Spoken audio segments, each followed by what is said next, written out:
ഈ അടുത്ത് കൈലാഷിൻ്റെ ഒരു പാട്ട് എനിക്ക് തോന്നുന്നു പ്രതിഭ ട്യൂട്ടോറിയൽസിൽ നീയേ നീയേ എന്ന് പറയുന്ന പാട്ട് കേട്ട സമയത്താണ് ഹരിതയോട് സംസാരിക്കണമെന്ന് എനിക്ക് തോന്നിയത്. മുമ്പ് നമ്മൾ വേറെ ഒക്കേഷനിൽ സംസാരിച്ചിട്ടുണ്ട്, ഇത് വേറെ കോണ്ടസ്റ്റിലായിരുന്നു. കൈലാഷിൻ്റെ പാട്ടിൽ വരിക എന്ന് പറയുന്നത് ഭയങ്കര സന്തോഷമുള്ളൊരു കാര്യമാണ്. കൈലാഷിൻ്റെ പാട്ടിൽ എഴുതിയവരെല്ലാം ഹിറ്റാണ്. ആ പാട്ട് 2020 സംഭവിക്കുന്നത്. എൻ്റെ ആദ്യത്തെ പാട്ടെന്ന് വേണമെങ്കിൽ പറയാം. ആ സോങ് കാവ്യാജിത്ത് എന്നൊരു സിംഗറുണ്ട്, മ്യൂസിക് ഡയറക്ടറും കൂടിയാണ്. അപ്പം കാവ്യക്ക് വേണ്ടി ഞാൻ ഒരു പാട്ട് എഴുതി. ആ സോങ് കേട്ടിട്ട് കാവ്യ കൈലാസേട്ടന് സജസ്റ്റ് ചെയ്തതാണ്, ഇങ്ങനെ ഒരു ലിറിസിസ്റ്റ് ഉണ്ട്, എന്താണ് ഒന്ന് കേട്ടോക്ക്. അതിന് മുന്നേ തന്നെ കൈലാസേട്ടനെ ഞാൻ ഫോളോ ചെയ്യുന്നുണ്ട് ഇൻസ്റ്റയിലൊക്കെ. ഇത് പാടിയത് ശ്രുതിയല്ലേ? ഇത് ശ്രുതിയാ പാടിയത്. അപ്പം കാവ്യയുടെ ഒരു സോങ് എഴുതി കഴിഞ്ഞ സമയത്ത് എനിക്ക് കൈലാസേട്ടൻ്റെ ഒരു വർക്ക് ഇങ്ങനെ വന്നു പെട്ടെന്ന്. അപ്പം എനിക്കിതിൽ എങ്ങനെ ചെയ്യണമെന്ന് ഒരു ഐഡിയ ഒന്നും ഇല്ല ആ സമയത്ത്. അപ്പം കാവ്യ കൈലാസേട്ടൻ എൻ്റെ കാവ്യയുടെ ലിറിക്സ് കാണിച്ചു, ഇതെങ്ങനെയുണ്ടെന്ന് നോക്ക്, ഒരു ജഡ്ജ്മെന്റ് കിട്ടാൻ വേണ്ടിയിട്ട്. അതിനു മുൻപ് ഞാൻ അങ്ങനെ കോളേജിൽ ഒരു സോങ് എഴുതിയിട്ടുണ്ടെന്ന് അല്ലാതെ വേറെ എനിക്കൊരു പരിചയമില്ല ഗാനരചന. പെട്ടെന്ന് ഒരു ദിവസം കൈലാസ് മേനോന്റെ കോള് വരാം, ഒരു സോങ് ഉണ്ട്, BK ഹരിനാരായണൻ മനു മഞ്ജിത്തൊക്കെ എഴുതിയേക്കുന്ന ഒരു മൂവിയാണ്, ഒരു പാട്ടുണ്ട്, ഹരിത ഒന്ന് ട്രൈ ചെയ്ത് നോക്ക്, വർക്ക് ആയില്ലെങ്കിൽ വിട്ടേക്കെന്ന് പറഞ്ഞു, നാളെ റെക്കോർഡിംഗ് ആണെന്നും പറഞ്ഞു.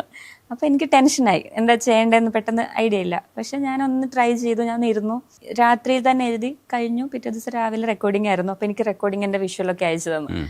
അന്നാണ് എനിക്ക് ഗാനരചന ആയിരിക്കാം എൻ്റെ വഴിയെന്ന് തന്നെ തോന്നിയത്. കാരണം കാവ്യയുടെ സോങ് എഴുതി കൊടുത്തു, ഞാൻ കേട്ടിട്ടില്ല, എഴുതി കൊടുത്തതല്ലാതെ എനിക്ക് ആ ട്യൂൺ അനുസരിച്ച് കാവ്യ പാടി റെക്കോർഡ് കഴിഞ്ഞിട്ടില്ല. കൈലാസേട്ടൻ്റെ ആണെങ്കിൽ അന്ന് തന്നെ ഞാൻ ലൈവ് കേൾക്കുക, ശ്രുതി പാടുന്നു, പ്രജിത്ത് പാടുന്നു. അപ്പോൾ എനിക്കിത് ഭയങ്കര എക്സൈറ്റിംഗ് മൊമെന്റ് ആയിരുന്നു. ഓക്കെ, ജീവാംശം കഴിഞ്ഞു, നീ ഹിമമഴ കഴിഞ്ഞു, ഇതായിരിക്കും അടുത്തത് ഇറങ്ങുക എന്നൊരു പ്രതീക്ഷയിലാണ് നമ്മൾ അന്ന് എഴുതുന്നത്. പക്ഷെ അത് സോങ് ഇപ്പോഴാണ്, എൻ്റെ കുറേ പാട്ടുകൾ ഇറങ്ങിക്കഴിഞ്ഞ് ഇപ്പോഴാണ് ആ പാട്ട് സംഭവിച്ചത്. പക്ഷെ അത് ഇറങ്ങേണ്ട സമയത്ത് ഇറങ്ങിയെന്ന് തന്നെ വേണമെങ്കിൽ പറയാം. അന്നത് ഇറങ്ങിയില്ല, അതിന് പകരം അത് കഴിഞ്ഞിട്ട് വേറെ എൻ്റെ നാരായണിക്ക് ഇറങ്ങി. അത് ത്രൂ ആണ് എനിക്ക് ബാക്കി വർക്കൊക്കെ വന്നത്. കൈലാസേട്ടൻ്റെ ഫസ്റ്റ് വർക്ക് വന്നത് കൊണ്ടാണ് എനിക്ക് അത് കഴിഞ്ഞിട്ട് അതിൻ്റെ ഒരു ചെറിയൊരു ക്ലിപ്പ് പുള്ളി ഷെയർ ചെയ്തിട്ടുണ്ടായിരുന്നു ഇൻസ്റ്റയിലൊക്കെ, അപ്കമിങ് ലിറിസിസ്റ്റ് എന്നൊക്കെ പറഞ്ഞിട്ട്. അപ്പോൾ എനിക്ക് ഞാനാണോ എന്നൊക്കെ തോന്നി. അങ്ങനെ കുറേ കുടുക്കിൽ ഞാൻ എഴുതിയത് അത് കാരണമാണ്. അപ്പോൾ അങ്ങനെ കുറേ വർക്കൊക്കെ വരാൻ കാരണമായൊരു വർക്കാണ് നീയേ നീയേ. അപ്പോൾ എനിക്ക് ഭയങ്കര സ്പെഷ്യലായിട്ടുള്ളൊരു വർക്കാണ് അത്. ആ മൂവി ഇപ്പോഴാണ് ഇറങ്ങിയത്. ശ്രുതി ഞാനും അന്ന് തൊട്ടേ പറയും ഇത് എന്താ ഇറങ്ങാത്തത്.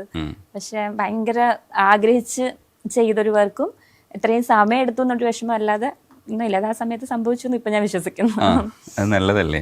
ഇപ്പൊ നിങ്ങളുടെ നല്ല കാലവും കൂടെയാണ്. ഇപ്പൊ ഹിന്ദിയിൽ എഴുതുന്നു, സംസ്കൃതം എഴുതുന്നു, ഇതൊക്കെ എങ്ങനെ സാധിക്കുന്നു? സംസ്കൃതം എൻ്റെ ലാംഗ്വേജ് ആണ്. ഞാൻ 5ാം ക്ലാസ് തൊട്ട് പഠിക്കുന്ന ഭാഷ സംസ്കൃതമാണ്. മലയാളം ഞാൻ പഠിച്ചിട്ടില്ല. മലയാളം സെക്കൻഡ് ആയിരുന്നു. അപ്പൊ സംസ്കൃതം ടീച്ചർ ലീന എന്ന ടീച്ചറിന്റെ പേര്. 5th മുതൽ 10th വരെ സംസ്കൃതത്തിന് നമുക്ക് ജില്ലാ ഇത് വരും, സ്കോളർഷിപ്പ് വരും. അപ്പം ഞാൻ 5ാം ക്ലാസ്സിൽ ഫസ്റ്റ് അങ്ങനെ നമുക്കൊരു 10th വരെ സ്കോളർഷിപ്പ് കിട്ടുന്ന ആളായിരുന്നു.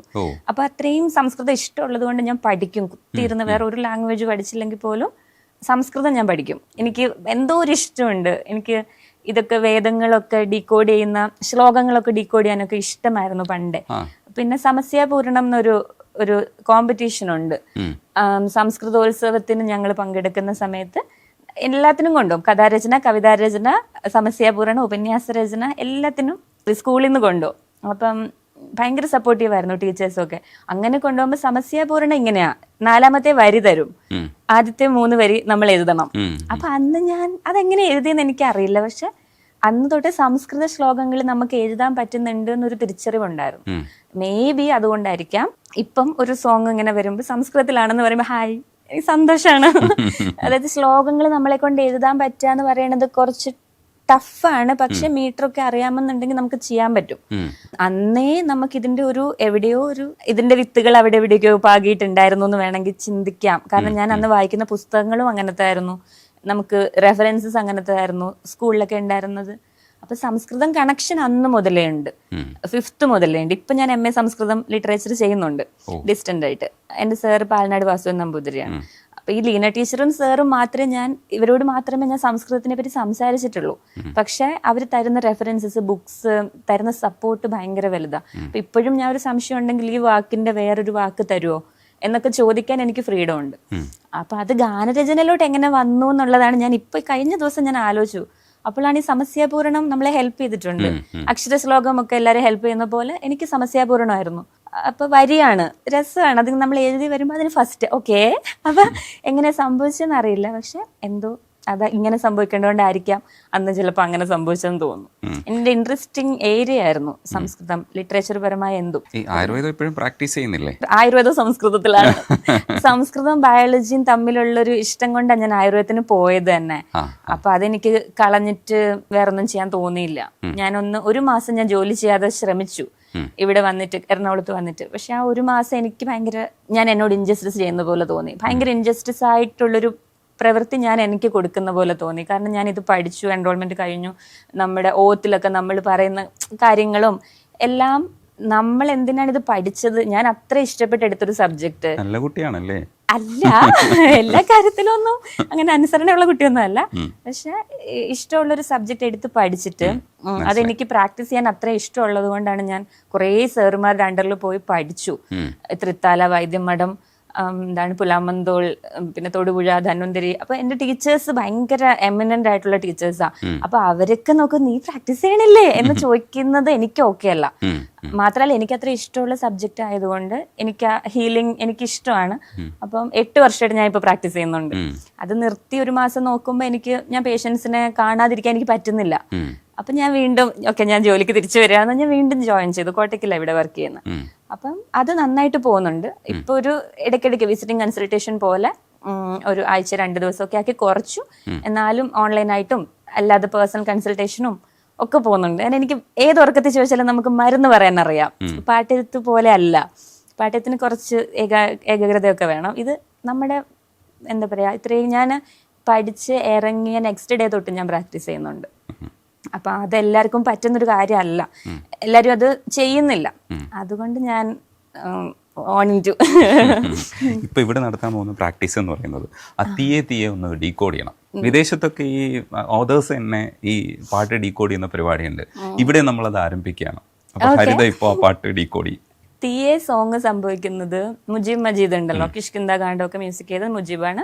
അപ്പൊ സെന്ന ഹെഗ്ഡയുടെ ഒരു മൂവി ഉണ്ട് എന്ന് പറഞ്ഞു, 1744 വൈറ്റ് ഓൾട്ടോയിൽ ഒരു ഒറ്റ മലയാളം പാട്ടേ ഉള്ളൂ ഹരിത, അതിലൊന്ന് എഴുതാമോ എന്ന് ചോദിച്ചു. അപ്പൊ ഞാൻ ചോദിച്ചു കോണ്ടെക്സ്റ്റ് എന്താണ്. അന്ന് ആ മൂവിയിൽ അധികം പേർക്കൊന്നും അറിയില്ല ഇങ്ങനൊരു ടോപ്പിക്ക് ഡിസ്കസ് ചെയ്യാൻ വരുന്നുണ്ട്, ഇതാണ് കഥ എന്നൊന്നും അറിയില്ല. നമ്മുടെ ട്രെയിലറിലും എവിടെയും അത് പറഞ്ഞിട്ടുമില്ല.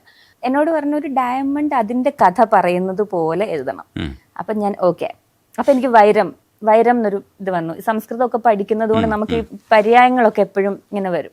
ഹീരം, അതിന് വൈറ്റ് എന്നും വൈരമെന്നും മീനിങ് ഉണ്ട്. രത്നങ്ങളിൽ ഒന്നാണ്, അങ്ങനെ പറയാം. അപ്പോൾ ഞാൻ പറഞ്ഞു ഓക്കെ. എന്നിട്ട് ഞാൻ എന്തെന്ന് വെച്ചാൽ ഫിസിക്സ് പഠിച്ചു.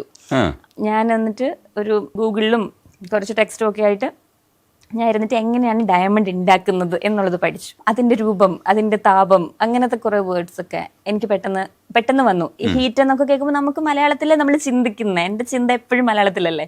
അപ്പൊ ഞാനത് അങ്ങനെ ചിന്തിച്ചപ്പോൾ എനിക്ക് ഹീരം, വൈരം, താപം, രൂപങ്ങൾ അങ്ങനെ മാറുന്നു, ചൂട് കൊണ്ട് ഇതിന്റെ രൂപം ഇങ്ങനെ മാറുന്നു എന്നൊക്കെ വന്നു. പിന്നെ അതിന് ഓരോ ഫേസസ് ഉണ്ടല്ലോ, 8 ഫേസസ് ഉണ്ട് ഡയമണ്ടിന്.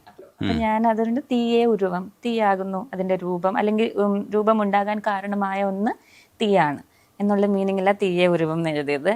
പിന്നെ ആളും ധൂപം മോഹം, അതിന്റെ എന്താ പറയാ, ധൂപം എന്ന് പറഞ്ഞു കഴിഞ്ഞാൽ പുക. അപ്പം അത് ആളി, അത് ഉണ്ടാവുന്ന പ്രോസസ്സിനെയാണ് ഫസ്റ്റ് 4 ലൈൻസിൽ പറഞ്ഞേക്കുന്നത്. പിന്നെ ഹീരമായി ചിദം ചിരം തനിയെ, കാരണം ഈ ഡയമണ്ട് ഒരു പെട്രോൾ ടാങ്കിനുള്ളിൽ കിടക്കുകയാണ്. അപ്പം അതിന്റെ മനസ്സ് എന്നെന്നും അവിടെ തന്നെ അങ്ങനെ കിടക്കുകയാണ്. ഇതാരും കാണുന്നില്ല. ഇത് ഞാനിപ്പോ സിനിമയുടെ കഥ പറയുന്ന പോലെയാണ്. സിനിമ ഓൾറെഡി ഇറങ്ങി, ഇനിയിപ്പോൾ OTT വരും.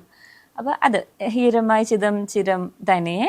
പിന്നെ ഉയരും വാഴുവൻ നിലവിൽ ഗതികൾ ആയിരങ്ങൾ. അത് ഇവര് ഒരു ട്രാവലാണ്, കംപ്ലീറ്റ് ഈ സ്റ്റോറി പോകുന്നത് ഒരു ജേർണിയാ. ഈ കാറിന്റെ ഇത് സ്റ്റാർട്ടിങ്ങിൽ ടൈറ്റിൽ ട്രാക്ക് വരുമ്പോൾ തന്നെ ഒരു കാർ ഇങ്ങനെ പോകുന്നതാണ് കാണിക്കുന്നത്.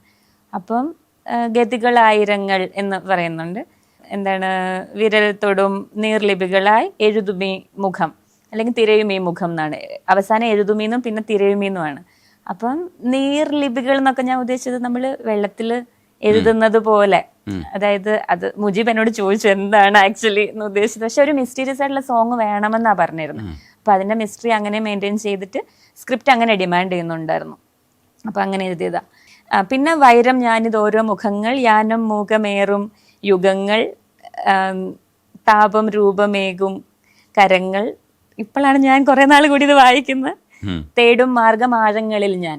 വൈരം ആ ആഴത്തിൽ കിടക്കുകയാണ്. അപ്പൊ അതിനെപ്പറ്റി സംസാരിക്കുമ്പോൾ വൈരം ഞാനിത് ഓരോ മൂകമായി യാനത്തിൽ കയറുന്നു. താപം രൂപം എനിക്ക് താപമാണ് അതിന്റെ കരങ്ങൾ കൊണ്ട്, താപത്തിന്റെ കരങ്ങൾ കൊണ്ട് അത് രൂപമേകി. ഞാൻ പക്ഷെ എന്റെ മാർഗം ആഴങ്ങളിൽ തേടുന്നു എന്നാണ് എഴുതിയത്. ഇതാർക്കും മനസ്സിലായിട്ടില്ല. അപ്പം അങ്ങനെ ഇതിങ്ങനെ കോറസിൽ പോമേ. ആനാമിയാണ് പാടിയേക്കുന്നത്.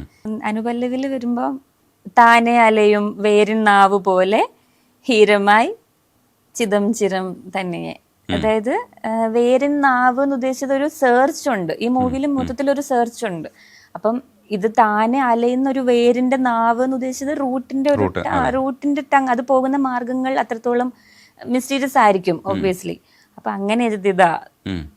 പിന്നെയും ഹീരമായി ചിതം ചിരം, എന്നും മനസ്സ് ഹീരമായിരിക്കുന്നു. ഹീരത്തിന് 2 മീനിങ് ഉണ്ട്. വൈറ്റ് എന്നും ഉണ്ട്, ഡയമണ്ട് എന്നും ഉണ്ട്. അപ്പൊ ഇത് രണ്ടും കൂടെ വന്നോട്ടെ എന്ന് തന്നെ കരുതി എഴുതിയതാ.